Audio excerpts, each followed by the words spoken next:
So this Math in Minute video is on quadrants of a coordinate plane. So let's first define what a coordinate plane is. That is a two-dimensional plane which is formed by the intersection of the x and y axis.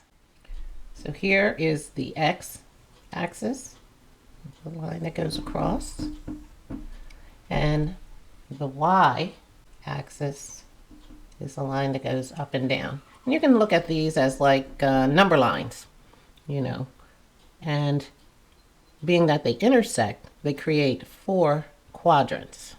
1, 2, 3, 4. So we're going to take a look at those quadrants. Quadrant 1 is here, and the ordered pair is always going to be a positive x and a positive y.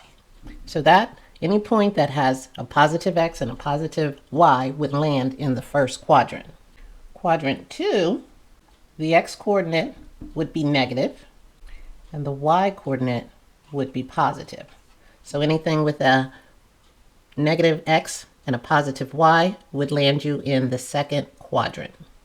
The third quadrant would be negative. You would go along the x-axis in the negative way and go down the y-axis. So in the third quadrant, you would have a negative value for x as well as a negative value for y.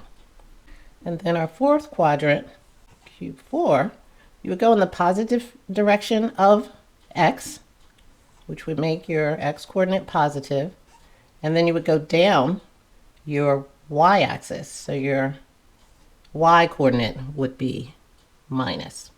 So those are your four quadrants and the ordered pairs, how they would be based on positive and negative. So let's take a quick look at these four examples and determine what quadrant they would be in. So we have point -40, -37. So both the x and y are negative. So this point would be in quadrant 3.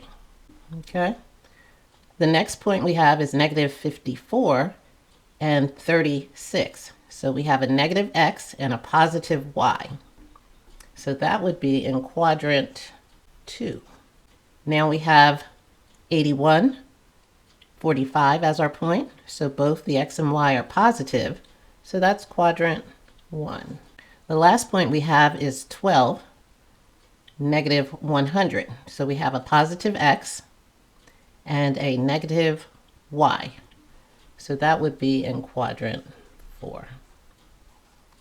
So that's how you can tell based on the ordered pair, x and y, and based on whether they're positive or negative, which quadrant you would be in.